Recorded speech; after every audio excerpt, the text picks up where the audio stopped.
Pada tengah malam, tim reporter dari CNN dan New York Times tiba di perkebunan keluarga Fey. Bermalam untuk melakukan wawancara dengan Adam. Dalam wawancara tersebut, Adam merinci keseluruhan cerita, diikuti oleh pujian media terhadap putranya Zachary. Adam berkata dengan emosi, Zachary tidak terlalu tua, tetapi sangat dewasa dan rendah hati. Dan dia jujur, sederhana dan baik, dan dianggap sebagai talenta muda yang sangat luar biasa. Anda mungkin tidak tahu bahwa Zachary mengadakan makan malam amal yang diprakarsai, dan diorganisir oleh dirinya sendiri sesaat sebelum dia diculik. Dan karena profilnya yang rendah, makan malam amal ini, dia tidak membukanya ke dunia luar. Dan kami terkejut, makan malam amal inilah yang memberi para penculik kesempatan untuk memanfaatkannya. Dan hanya beberapa menit sebelum dia siap naik ke panggung untuk memberikan pidato, dia diculik. Reporter itu tidak bisa menahan diri untuk tidak bertanya, "Permisi, apa makan malam amal yang diprakarsai oleh putra Anda?"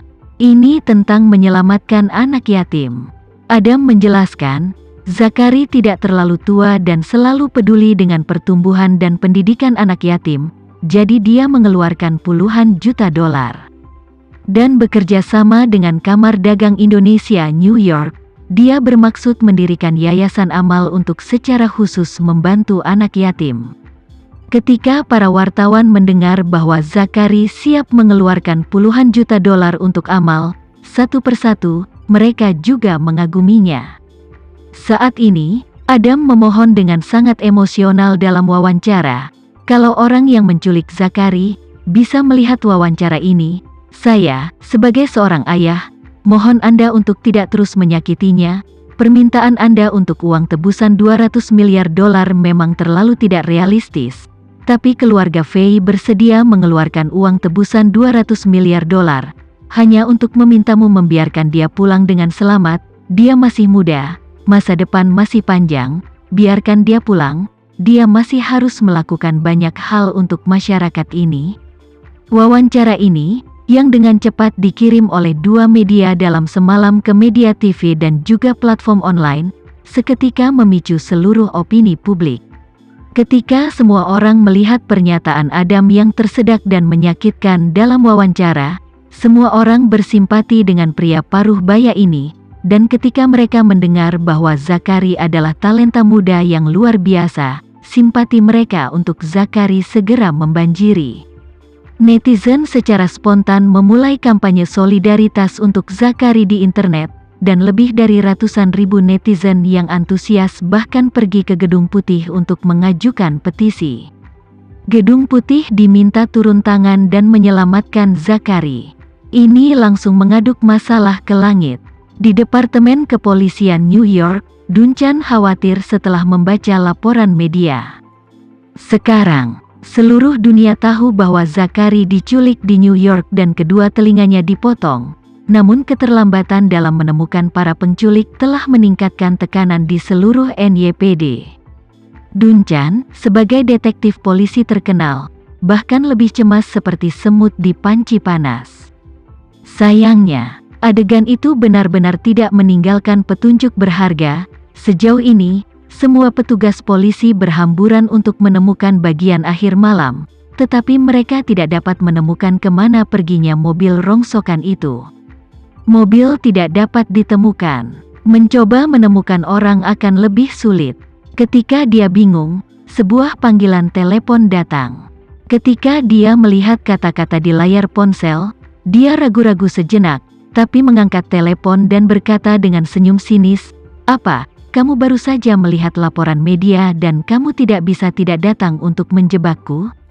Di telepon, seorang pria berkata sambil tersenyum, "Jika Anda, seorang detektif, secara tidak sengaja jatuh di wajah Anda, aku pasti akan menjadi orang pertama yang menjebakmu.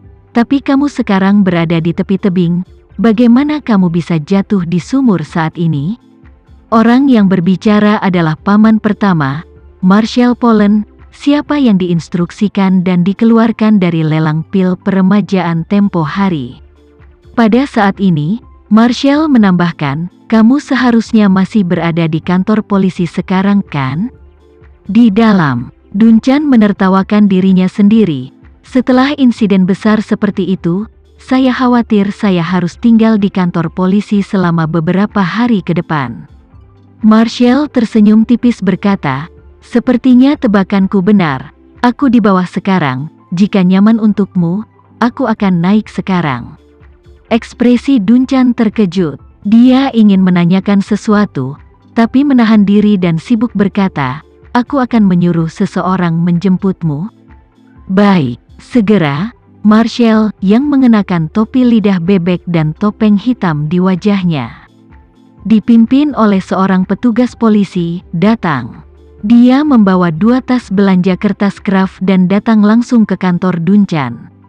Begitu Dunchan melihatnya, dia terkejut dan bertanya, Marshall Pollen, mengapa kamu datang ke New York? Bukankah kami mendengar bahwa Anda pergi ke Indonesia beberapa waktu lalu? Ya. Marshall mengangguk dan tertawa pahit, saya pergi ke Indonesia, tapi aku berlari ke banyak debu, jadi aku kembali dalam aib. Dunchan bertanya dengan rasa ingin tahu, apa yang terjadi? Masih ada orang yang bisa membuatmu menemui tembok? Jangan menyebutkannya. Marshall berkata tanpa daya, hal ini, benar-benar seorang anak tanpa ibu, itu cerita yang panjang. Setelah itu, dia meletakkan 2 kantong kertas kraft di atas meja, dan bertanya, kamu sekarang dianggap tidak bertugas kan? Saya membawa beberapa makanan dari Indonesianton, dan sebotol anggur sifeng favoritmu, jika kamu bisa minum, mari kita minum. Dunchan tertawa dan berkata, aku sudah bebas tugas. Saya tidak berani pulang karena takut media Melon Gun menghalangi saya. Mengatakan itu, dia buru-buru mengeluarkan sebotol anggur sifeng dari tas, berseru, holy shit, wine ini pasti sudah disimpan selama beberapa dekade kan? Marshall mengangguk, dikatakan sejak awal berdirinya negara. Dunchan menghela nafas, jika orang tua saya masih hidup, dia akan sangat senang melihat anggur ini. Nenek moyang Dunchan berasal dari barat laut dan selama di Indonesia, dia sudah menjadi pengusaha yang sangat terkenal dan kaya di barat laut, dan kemudian, ketika Perang Dunia II dimulai, keluarga itu melarikan diri ke Amerika Serikat dari negara itu. Setelah banyak kesulitan, mereka berakar di Amerika Serikat. Dan Dunchan dan Marshall memiliki usia yang sama, keduanya berusia 50-an, mereka juga lahir dan besar di Amerika Serikat, meskipun tidak dibesarkan di Northwest. Tetapi karena pengaruh ayah mereka, banyak kebiasaan yang konsisten dengan orang-orang Northwest. Kakek dan ayah Dunchan, semuanya menyukai anggur sifeng, hingga generasinya juga sama. Marshall saat ini dari kantong kertas kraft, mengeluarkan beberapa piring dingin yang dikemas, ada kepala babi dan barang-barang lain yang diasinkan, juga beberapa sayuran dingin yang renyah, kacang tanah, dan lainnya.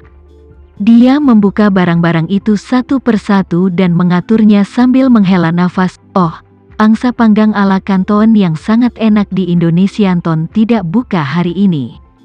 Kalau tidak, saya akan membeli angsa panggang ekstra untuk dimakan.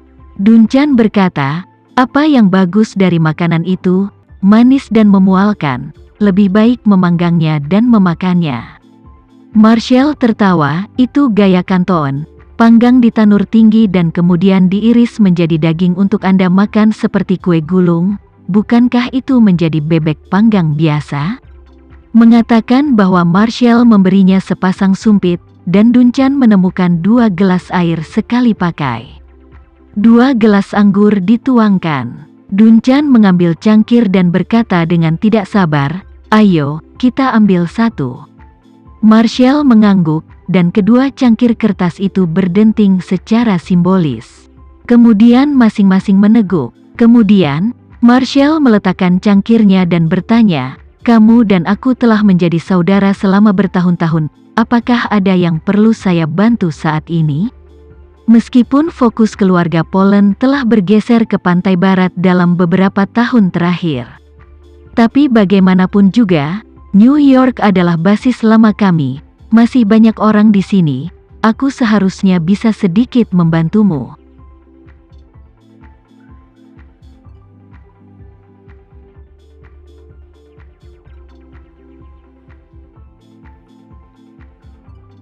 Sekian dulu ya video kali ini, kita lanjutkan lagi videonya di lain waktu. Oh iya, bagaimana menurut kalian? Semoga bisa sedikit menghibur kalian semua. Untuk teman-teman yang baru nonton, jangan lupa subscribe ya, hehehe. Dan kalau teman-teman ada yang ingin gabung langganan, bisa langsung gabung saja untuk dapat fitur yang menarik dan sedikit membantu Mimin. Terima kasih banyak sudah menonton, sampai jumpa lagi, bye bye bye.